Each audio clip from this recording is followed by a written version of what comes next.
When I was thinking of diversity, can you hear me okay? Yep. When I was thinking of diversity, equity, and inclusion, I thought I need to have a conversation with my friend Don. And then I thought, you know, instead of my own grasping of his pearls of wisdom, I'll ask him if he'll share with our group. And I was so pleased that he agreed to do so. Don is a professor at Azusa Pacific University, where he has taught 3 decades now. He's also adjunct at a local seminary, Fuller.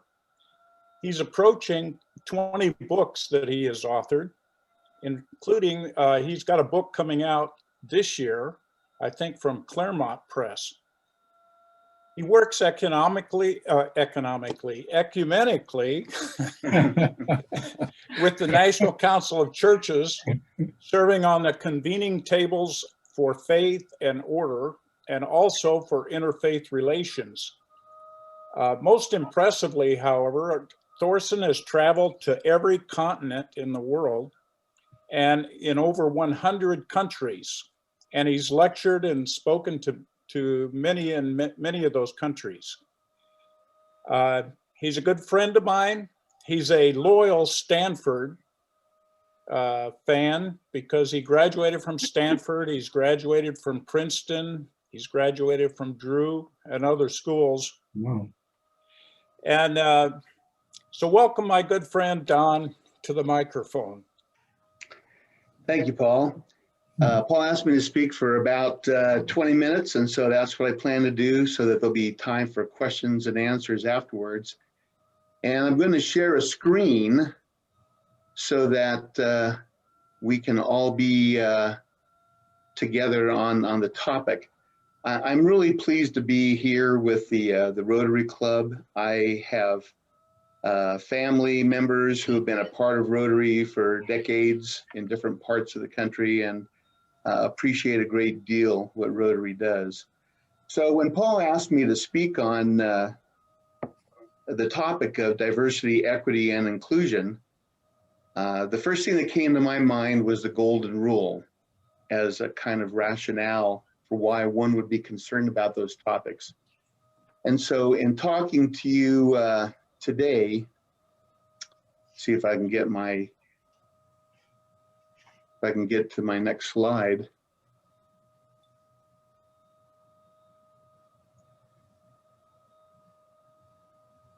So I'm having a hard time getting my slides to progress. There we go.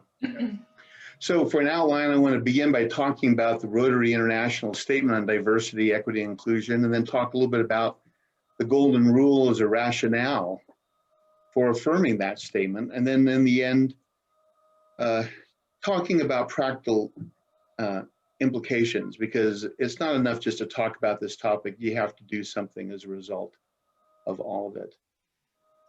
So when I first read the statement on diversity, equity, and inclusion by the Rotary International, I was very impressed. I'd like to just spend the whole time talking about this, but let me read it as a reminder. As a global network that strives to build a world where people unite and take action to create lasting change, Rotary values diversity and celebrates the contributions of people of all backgrounds, regardless of their age, ethnicity, race, color, abilities, religion, socioeconomic status, culture, sex, sexual orientation, and gender identity. And it's easy for me to affirm that statement, and I think that if more people affirmed it, not only would we individually be better people, but our world would be a much better place as well. Well, let me talk a little bit about the golden rule as a rationale for affirming those values. And I always hate to start with the definition because it sounds kind of sterile, kind of academic, but kind of need to have an idea about it. So I say the golden rule is an ethic of reciprocity or mutuality found in most religions and cultures. It represents a maxim or a rule of altruism that is concern for the well-being of others. You could also talk about it as the greater good or the common good for others. And it's really kind of the opposite of being very egocentric or narcissistic. It has more of an understanding that it's a good to care about more than just yourself and your immediate tribe, so to speak. And so there's different manifestations of the golden rule throughout history. Two early examples can be found around the 5th or 6th century before the Common Era. Sometimes it's stated in what's called a positive or directive formula. For example, in the Tanakh or Hebrew scripture, you find the words, love your neighbor as yourself in Leviticus 19:18. Sometimes there are what's called a negative or prohibitive formula, as, for example, found in the writings of Confucius in the Analects, where he says, what you do not wish for yourself, do not do to others. And this is sometimes called the silver rule. The golden rule is more of a positive admonition to do to others as you would have them do to you, whereas the silver rule has to do with not doing to others what you don't want them to do to you, but it comes up with the same kind of result afterwards. Now, the golden rule can be found in many, virtually all the religious traditions of the world. For example, if you go to Hinduism, in point number 1, I talk about a quote from the Mahabharata, which is one of the main early Hindu texts. And here it says, quote, one should never do something to others that one would regard as an injury to one's own self. In Christianity, you have the words from the Gospels. For example, Matthew 7:12 that says, quote, and everything do to others as you would have them do to you. And it was actually Anglican Christians who first called this maxim the golden rule in the 17th century. And that's where that phrase arose in history. But if you go to other religions like Islam, you have a collection of the sayings of the Prophet Muhammad in the Hadith that were compiled in about the 10th century. And here it says, quote, Prophet Muhammad said, as you would have people do to you, do to them, and what you dislike to be done to you, don't do to them. And you could find these same words in other religious traditions around the world. It's a common principle. Now, you don't have to look at religion to see the manifestation of what's called the golden rule. You can find it in many other places. For example, I talk about other ideologies, and by ideology, I simply mean the study of other ideas that people have. So it can be religious or non-religious. So in point 1, I talk about ancient Greece. Thales is considered one of the earliest Greek philosophers. Aristotle considered him the first great Greek philosopher. And he said, quote, avoid doing what you would blame others for doing. And of course, you don't need to believe in God to be an advocate of the golden rule. The British Humanist Society in the 20th century talks in the following way, quote, don't do things you wouldn't want to have done to you. So again, the same kind of idea from just a purely humanistic perspective. Some of us are familiar in step 3 with what are called the 12-step programs. And for example, in Alcoholics Anonymous, they talk about 8 principles, and one of those principles is living by the golden rule. And in the 8-step program, they have an affirmation of a higher power who they believe aids them in fulfilling all of the steps and all of the principles. Sometimes when people talk about the golden rule, it's talked about in the context of human rights. And so as an example, I talk about the Universal Declaration of Human Rights that can be found in the writings of the United Nations General Assembly. In the preamble, it says, quote, all human beings are born free and equal in dignity and rights. They are endowed with reason and conscience and should act towards one another in a spirit of brotherhood. So in that quote, you have notions of equity and of treating others as a brother or sister, and in an equal kind of fashion. Now, I also like to talk about the golden rule in terms of the writings of the United States of America, because I would argue, especially the principles of diversity, equity, inclusion repeatedly appear, even in the founding documents of the United States. So with regard to diversity, in point one, I say diversity is acknowledged and respected. For example, the traditional US motto is e pluribus unum, out of many, one. And here you have an acknowledgement, an acceptance, and I would even say a celebration of the fact that we are diverse. We've been diverse from the very beginning of our country. We will not cease to be diverse in the future. That doesn't mean there can't be a oneness or a unity that can be brought out of that diversity, but diversity is something that is a good part of who we are as Americans. In point two, with regard to equity, I say all people are equal. For example, in the Declaration of Independence, we hear the famous words, quote, "We hold these truths to be self-evident, that all men are created equal." All men, all women. Of course, throughout our history, we have struggled with regard to what it means to be equal, because all of us know that back in the 18th century, there were not equal rights for women. There were not equal rights for Blacks. And so it has been a process for us in terms of trying to live into what our founders described. And in point three, with regard to inclusion, I talk about inclusion as a process. It's not something that's done and you can say, yep, we've done it, we can go on, we don't need to be concerned about this anymore. It's really an ongoing kind of value, an ongoing kind of process, an ongoing kind of goal. And I say, for example, in the US Constitution, in the preamble, it says, quote, "We the people of the United States, in order to form a more perfect union, establish justice," and then it goes on from there.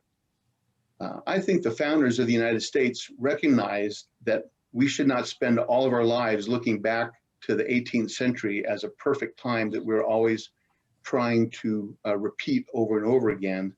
They recognized that the union they had could become better, and that it began with justice. And justice involves including people who are different from yourselves. So let me talk a little bit about what could be called the challenge of context. Context is simply a statement that says that each of us live in a different context. Each of us come from different backgrounds, different racial backgrounds, ethnic, sexual backgrounds, religious backgrounds, and so on. And so when you say the statement, "do to others as you would have them do to you," all of us realize we have different understandings often as to what is meant by doing good to someone else. Because we might do to someone else what we think is good and they think it's bad. And likewise, we might do something bad to others and they think it's good. And so the context does pose a problem, because the golden rule is a principle. It's not a clear-cut command for what you should or should not do, but it's rather a principle that is to guide us. And as a result, over the years, different variations of the golden rule have developed, sometimes good, sometimes not so good. For example, sometimes people talk about the bronze rule, and this tends to have kind of a punitive or vengeful motive. When people say, what I think people have done to me, I'm going to do back to them. And it's often done out of a perspective that people have been wronged, and so they're going to wrong other people as a result. The second example is the platinum rule that talks about do unto others as you think you would please them. And that sounds like it could be innocent, but it could also not be healthy, because in sales, for example, people will do things not out of how they would want to be treated themselves, but how they could get others to buy their products, or how they could maybe, even in a worse situation, exploit others. The third variation is the diamond rule, which is like the platinum rule, only it's designed to please one person. So this is where a person might live his or her life where they're always trying to please a parent or a spouse or a boss or someone just individually. And that can be detrimental to the common good.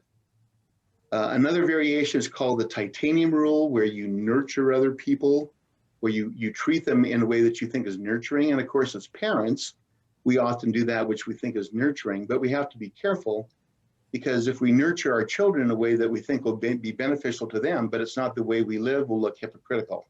So again, one needs to be cautious in how one uses variations of the golden rule.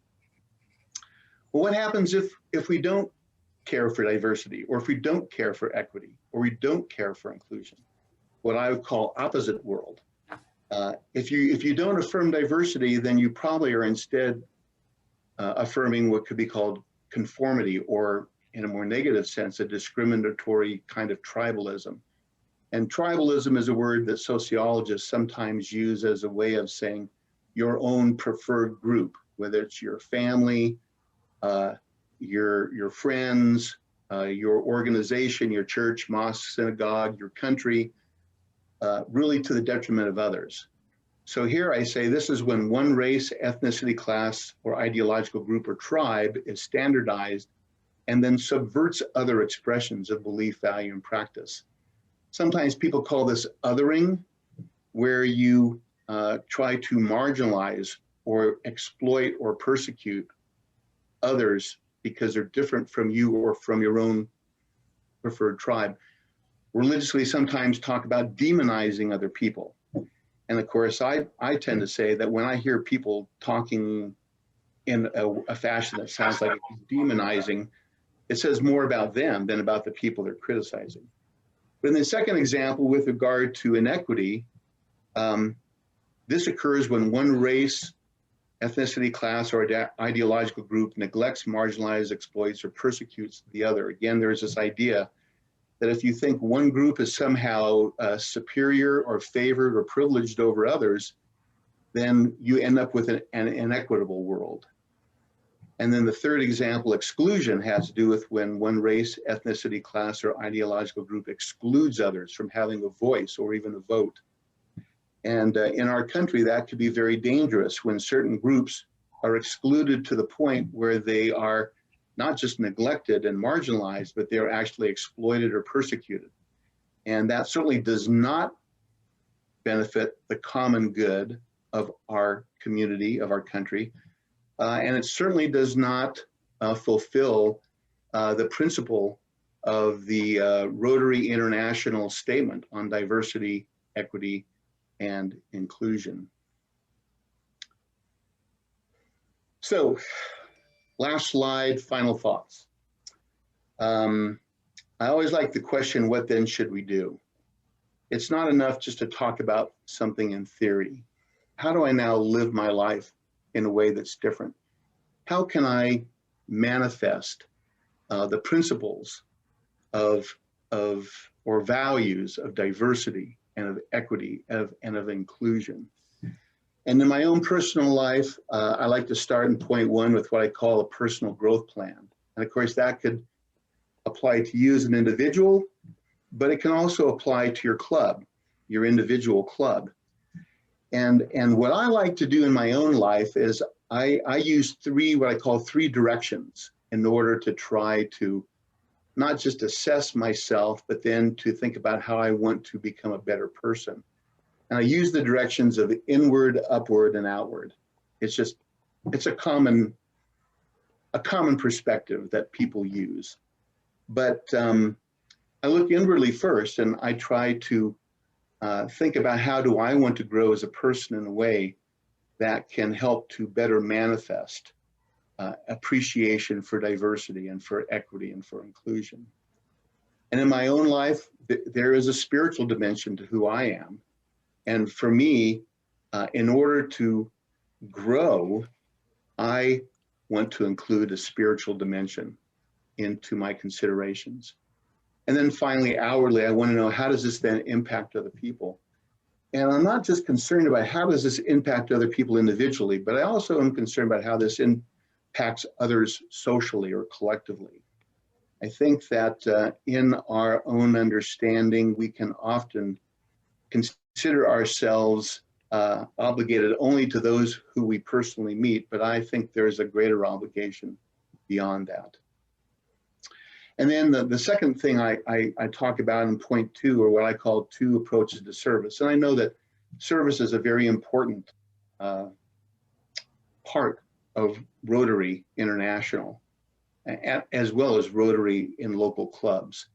But I like to make a distinction between two kinds of service, a service of compassion and a service of advocacy. Compassion certainly contributes to the common good, and this is when I say you act compassionately towards what I call the symptoms of injustice. Injustice against diversity, injustice against equity, injustice against inclusion. And so this is when we hurt people when they're suffering, when they're in pain. But a second way of doing service is what I like to call advocacy. And this often has to do with what could include improving policy. And this has to do with activism for changing the causes of injustice. Compassion takes care of the pain and suffering that people experience as a result of injustice, but activism helps to change the causes of injustice. And actually, this brings me back to the very start of my presentation, the Rotary International Statement on Diversity, Equity, and Inclusion. I think that it is an excellent statement that not only do we want to help those who are hurting and who are in pain, we want to set up policies in our own local clubs, which we individually identify with, but then we want to implement them in our community and maybe beyond into our state or country that advocates for an appreciation of how people are diverse in so many ways, how we are to treat them and view them equitably, and then actually act in ways that include them in order that their lives would no longer have to be subject to the injustices that occur due to being marginalized, neglected, exploited, or persecuted. So that is the end of my presentation. And so at this time, if there are questions, I would love to have us talk together.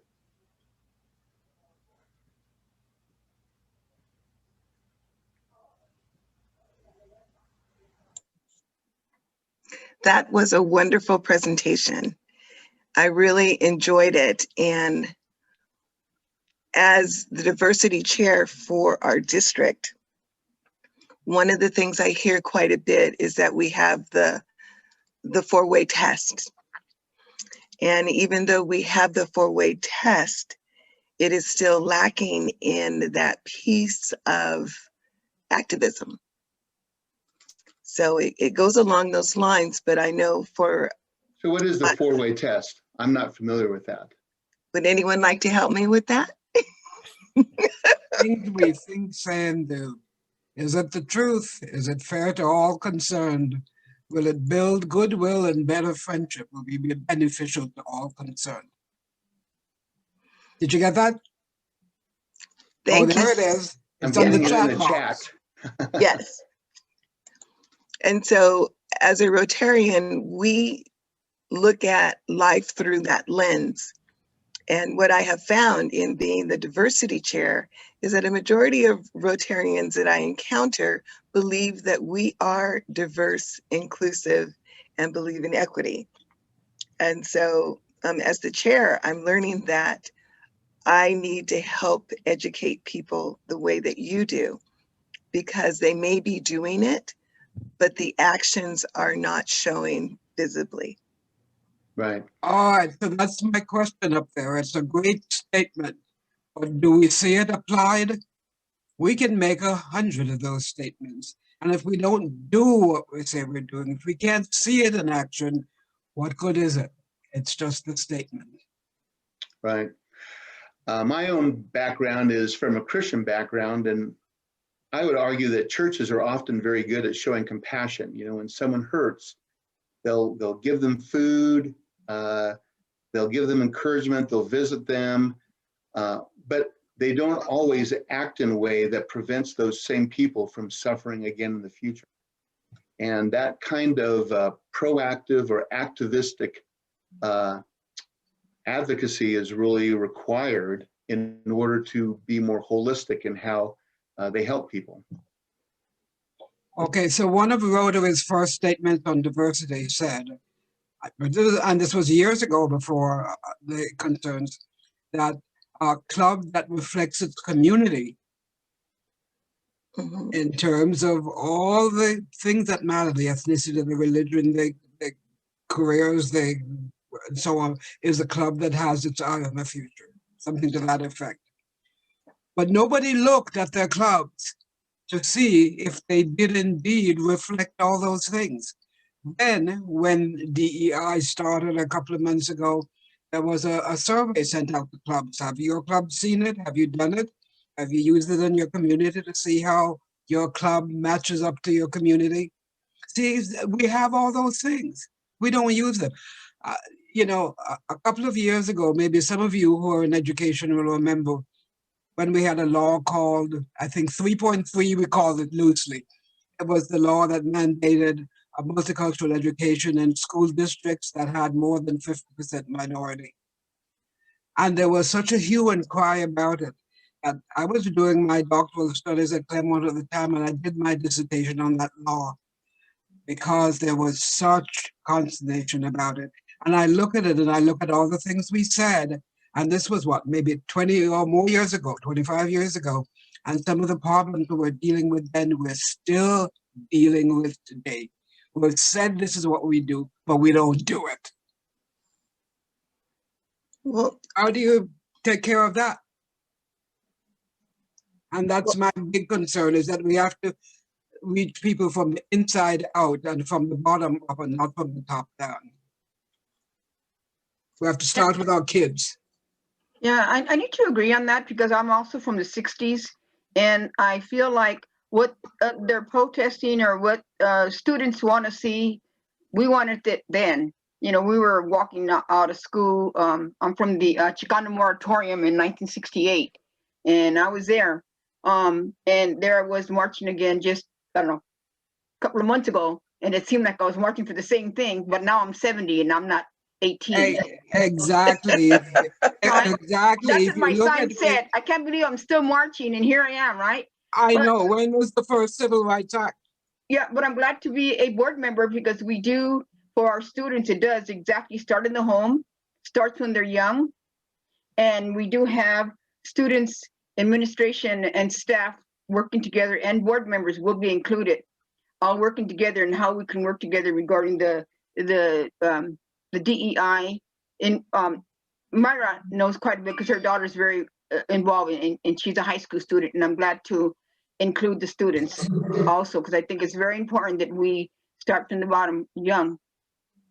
Hopefully they don't have to wait till they're 70 to see a difference like I know. It's the I'm still only, waiting. who is it? Rogers and Hammerstein said that. You've got to be taught before it's too late, before you are Yeah. 6 or 7 or 8. Right. that's good. But, so I think Don, that was a great talk. I really appreciated all the things in it, and I'm writing your name down because we're gonna have you. Really, really good. The points were well made. Well, You're I'm right, Don. I'm sorry, Don. And that was a great presentation. And you're totally right. It should start within the homes, the organizations, in the school system, you know, in your workplace. That's where it really should be going on.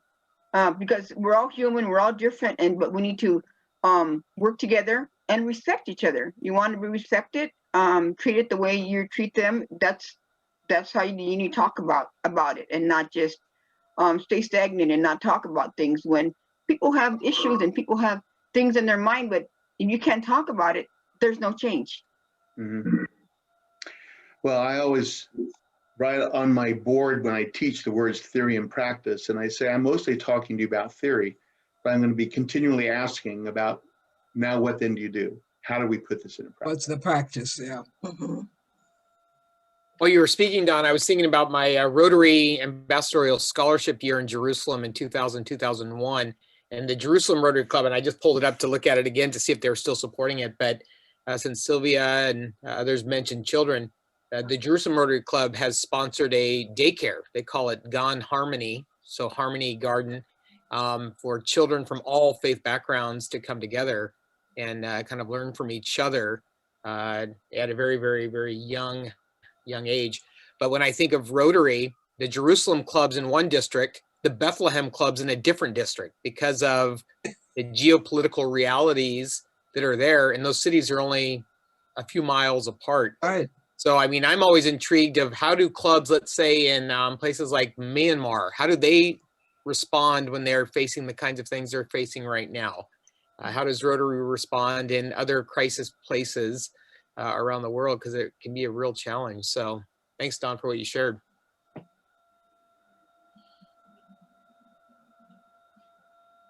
mean, how do we go about, like Roger, I know you brought this up with us. Is this part of what clubs should be doing part of their strategic planning, and then coming up with some kind of action plan to make sure that we're implementing the DEI, or what is? Yes, in short, yes, that is, it's coming down to the individual club adopting the DEI process and implementing it. As was stated here, this has been a very good discussion. Ray, did you not receive that survey? There is a survey out. Did you not receive it? That shows you how to survey your community for all these aspects. Yeah, It went that's to correct. all clubs. That's correct. And I don't know how many people have done it. Not many, Sylvia, not many. Well, I can tell you on a district level, most districts across the United States are starting to create their own DEI statement based on the international statement. I have a task force of 6 people, all of which are diverse, that are helping us put together a program to hand down to the clubs. In the meantime, if you go to the Rotary Learning Center, there is a series of classes that you can take that is part of DEI. The survey that you experienced was just the beginning. There's a number of videos. And as far as the young people, I can tell you that they're leading us. The Rotaracts and the younger kids, they get it. They are. The older adults, we're learning. And so there are tools you can use. It's just that you need to know that they're there. And Rotary International is making it a huge push in order for the clubs to start adapting it. And because all of us are now on Zoom, we can go anywhere as far as, you know, looking at our membership and reflecting our community. I live in Orange County. My community is mostly white. So when you say reflecting the culture and the community, that's probably not the best way to look at it. The better way is, how many more different cultures do you want to include in your club? I know that the Irvine Club has 15 different nationalities in their club with 60 members. And so we can do this. Janice, so your community, it's not just, you know, you may be a minority in your community, maybe a minority in your club, but there are other facets of that community that you look at in your club, because Rotary clubs are usually, not so much today, because today they go across because of Zoom, but usually they would reflect the community in which people live or work. That was the first thing. You live and work in that community. But looking at that, you know, and looking at the religious aspect, the gender aspect, you know, all of it is real important to have all that reflected in the people who make your Rotary Club, so that when you make decisions, you're reflecting what people feel. So There's also, it's a tough issue. You know, it's a tough issue. I attended a session yesterday that was called Let's Get Uncomfortable. And I thought, that's not a good title for a project. But the reason was, let's get uncomfortable with what we see around it, uncomfortable enough to want to change it. That was the idea behind that title. But I had to learn that to accept it. I would invite all of your members to visit the Facebook page. There is a Rotary group called Rotarians Against Racism. And that is a good resource for you. Thank you. Yes, that is a good group.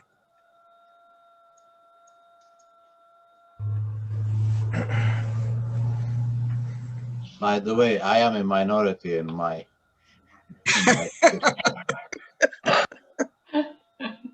But you know, they're minorities and they're minorities. But you feel very included, right, Sully? Hey, You feel I loved do. and included by us. We love him anyway, even if he I'm doesn't. trying. I'm trying. Janet, tell Dan, thank you for sending you and passing that email on, because it's been very nice having you, and thank you for your input. Well- Very well. I'm honored to be a guest. Thank you for including me. Absolutely. Thank your husband for fixing the computer for you. I will, as soon as I get done. Positively. This was a really good session. Yes, it was very It good. is. Thank you very much all for attending. Any final thoughts, Don, you want to tell us? As I said at the very beginning, I hope that the Rotary International statement on diversity, equity, and inclusion becomes more widely known and implemented in our community and our state and in our country. One more I question. hope so too. Thank you. Sully, I think Harry has a question or comment. Oh, I just wanted to make a comment. I've been watching two things, the Rotary Club and the landing on Mars. We made it. My husband is. Perseverance landed 4 minutes ago. All right. Yay. Well, I will watch it tonight. But thank you. Thank you everyone for attending. Have a great rest of the day. If you want to stay and chat, you can do so. I have to go. I have another meeting to attend to. All Don, right. thank you so much. Thank you, Ray, for inviting me. Thank you. Oh, Sylvia, we're so Very glad good. you're here with us. Okay. Yeah, definitely. Yeah, I usually hang on for another 5 minutes if people want to chat or. Well, thank you again for having me. It's been wonderful. Yeah, Nice meeting you, Janet. Thank you. pleasure meeting you. Thank you. Bye-bye. All right. Oh my goodness. Have a good day, everyone. Thank you, Ray. All right, Stevie, Tom. Bye, I'll boy. see you. that was Bye, great. guys. If you need help on Sunday picking that up, just let me know. Yeah, I'll let you know if I'm not going to be around. Maybe Okay. I'll have you go and pick the stuff up. Absolutely. Okay. Thank you, guys. Take care. Bye. Okay.